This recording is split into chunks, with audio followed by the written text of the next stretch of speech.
I'm a very observant person from childhood. I'm very curious. From birth, I'm like that.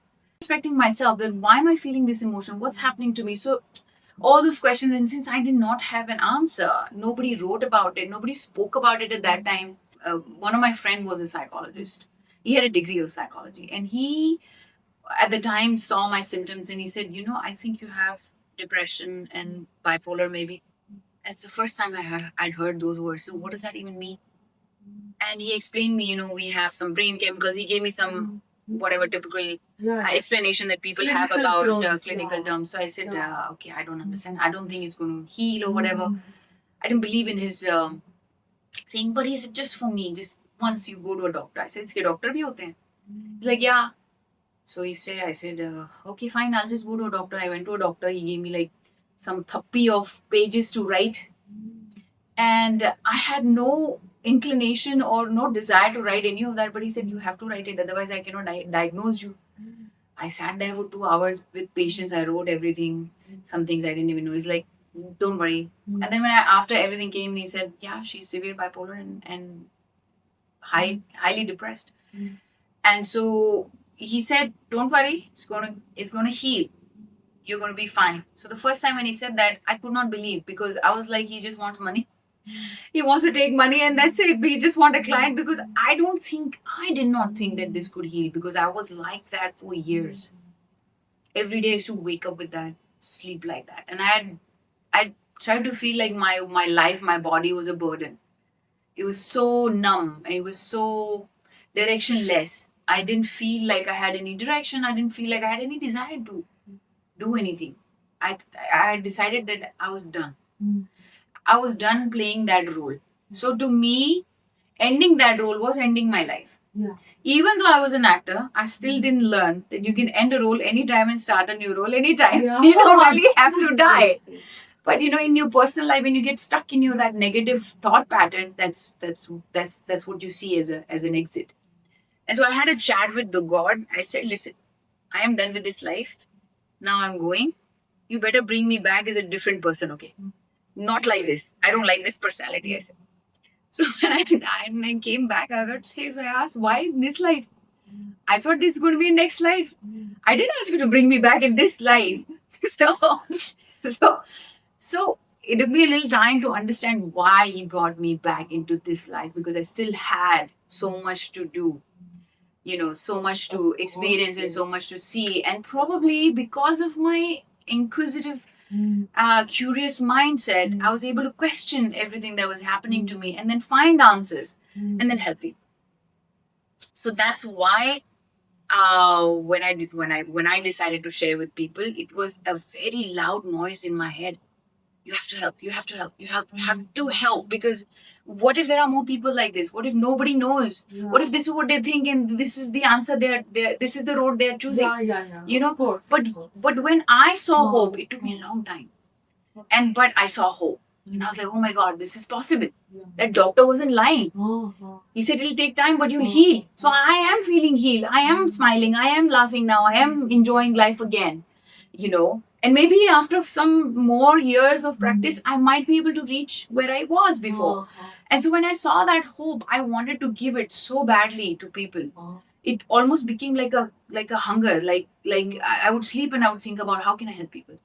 How can I help people? Who do I share this with? How do I talk to them? And whoever I spoke to, I saw they had a lot of mental barriers. They were like, "Arey re, ऐसे थोड़ी बोलते हैं, like कोई पागल थोड़ी है." And I was like, "No, but there is nothing pagalpan in this. Like, I've gone through it. Do I look like pagal to you? Or like, I don't have any shame or any guilt for whatever happened to me. I went through it like a scientist, going through it and all at the same time observing it. And now I know that it can be healed. So I wanted to help people, and that's how I chose to be the voice. And one reporter just called me out of the blue. He said, "Where have you disappeared?" Because I'd stopped working. I could not work. I couldn't give my time. I couldn't do any of that. So I left my work at the height of my career. I was on the top of my career, and I stopped working. So these reporters, they might be trying to find out where I was, where I disappeared, what did I do. For 5 years, I just went. I left. I left on the inner quest, inner journey. So when I came back, I decided that. So when she was speaking to me, I actually just I shared it so openly with her, and she got shocked. For a few seconds, she couldn't speak. So I said, "Hello, are you there?" She's like, "Yeah, yeah, I'm here. I'm so sorry. Like I don't know how to react." I said, "No, no, it's okay. You know, I just want to share with people. So since you're a reporter, maybe it'll help people." It so happened that she got so scared of it. She thought nobody will give me work after reading this. So she wrote about everything else but this. Oh, She just missed this part. And I was like, I saw that interview and I was like, oh my God, that poor girl must have thought, like, yeah. okay, nobody's going to give me work and all that. So how will I? So she just completely missed it. And then I think Deepika spoke about it. Then it became a thing. Yeah. Then Bombay Times heard it through somebody and they came to my house and they said, we want to take an interview about this. Then they wrote it on the front page and then everybody started to like pour in their questions and this and that. There was so much and so many people wrote to me and said that your interview saved my life or your sharing your life really gave us a direction. I mean, that just filled my heart with such joy.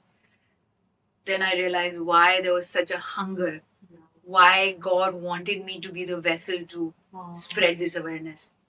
So that was probably God's calling. 100%. Isn't it? 100%. Yeah. And still, Shama, one more thing I would like to add onto this. Yeah. That we are still privileged. We are from a privileged background. We have got that sort of education also. There are the mass where people like, how do they go through the rigmarole and then combat Yeah, I'll tell you, they don't even allow themselves to feel. Yeah. It's like they don't even see that they have a choice, that they can feel it. And that's the sad part. They just go through their life without feeling it. And today we can talk about privilege and non-privilege. A few years ago, everybody was like that. Yeah. Privilege, non-privilege doesn't matter. The mental level of everybody was the same. Yeah. They just did not feel that they had the permission to feel something in their body, which could tell them to stop or take a break. Because everything was about doing. In our society, everything is about doing. And the doing is increasing so much more now because of the social media and this and that. It's just become so much more. And we're not realizing how taxing it is to our bodies, our mind, our soul. And that's why people are having huge struggles about mental health today, especially the kids. And they're saying, oh, kids have not even lived their life. No, they've lived their life through you. They were in your womb when you were giving them birth. So they carry your traumas also. Because they are a part of your being, right? If today I tell you just shake your hand, your entire body will feel the shake of the hand. Yes, of course. If you get hurt here or here, your entire body will feel pain, not just this part.